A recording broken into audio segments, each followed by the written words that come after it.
നമസ്കാരം, ഞാൻ ജസ്ന സലീം. എന്നെക്കുറിച്ച് ഒരുപാട് ഗോസിപ്പുകൾ വരാറുണ്ടല്ലോ. അപ്പോൾ ഒരു ഗോസിപ്പിനുള്ള ഒരു മറുപടി ആയിട്ടാണ് ഞാൻ വന്നിരിക്കുന്നത്. ഗോസിപ്പ് എന്താന്ന് വെച്ചാൽ, സലീം എന്ന് പറയുന്ന വ്യക്തി ഈ ഭൂമുഖത്ത് ജീവിച്ചിരിപ്പില്ല എന്നുള്ളതാണ് ചില വിഭാഗം ആൾക്കാർ പറയുന്നത്.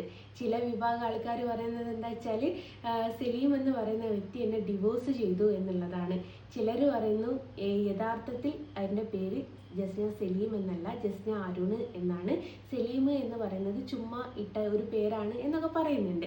അത് നിങ്ങൾക്കൊക്കെ അറിയാമല്ലോ, ഈ എലക്ഷൻ അടുത്തിരിക്കുന്ന സമയമാണ്. എലക്ഷൻ അടുത്തിരിക്കുന്ന സമയത്ത് നമ്മളെ വോട്ട് ലിസ്റ്റിൽ പേര് ചേർക്കാൻ വേണ്ടിയിട്ട് നമുക്കൊരു ഫോം വീട്ടിൽ കൊണ്ടുതരും.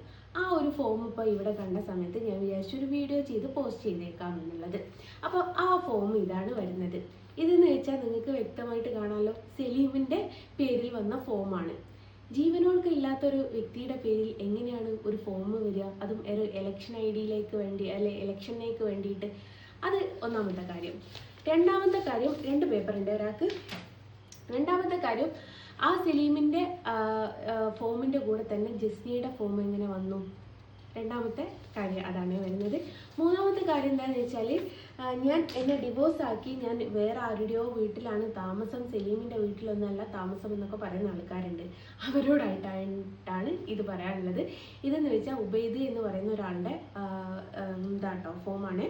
ഇതെന്ന് വെച്ചാൽ സലീമിൻ്റെ സഹോദരനാണ്. അവനും ഇവിടെ തന്നെയാണ് അഡ്രസ്സ് വരുന്നത്. അവൻ്റെയും വോട്ട് ഇവിടുത്തെ അഡ്രസ്സിലാട്ടോ വരുന്നത്.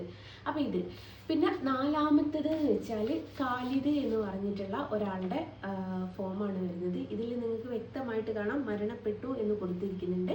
ഇത് സലീമിൻ്റെ വാപ്പയുടെ അനിയനാണ്. അപ്പം എനിക്ക് നിങ്ങളോട് പറയാനുള്ളത് എന്താ വെച്ചാൽ, ഗോസിപ്പ് എടുക്കാൻ ആർക്കും പറ്റും, പക്ഷേ അതിൻ്റെ സത്യാവസ്ഥ എന്താണെന്ന് മനസ്സിലാക്കാൻ ഒരാളും ശ്രമിക്കില്ല എന്നുള്ളതാണ് യഥാർത്ഥത്തിലുള്ള സത്യാവസ്ഥ.